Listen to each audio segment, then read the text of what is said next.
Kagabi ay personal na pinuntahan ni PRC Chairman Richard Gordon kasama ang kanyang may bahay na si former Olongapo Mayor Kate Gordon, ang mga volunteers at staff na matyagang nagbantay habang nagaganap ang pahalik sa Quirino Grandstand. Ayon kay Chairman Gordon, proud na proud siya sa mga volunteers at staff sa ipinakita nilang commitment at dedikasyon upang matiyak ang kaligtasan ng mga deboto.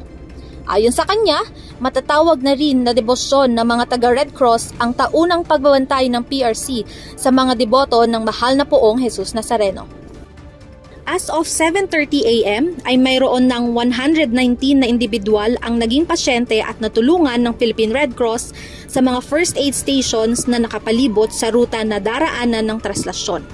10 dito ay dinala sa Emergency Field Hospital kung saan 2 ang trinansport sa mga ospital upang mabigyan ng kinakailangang atensyong medikal.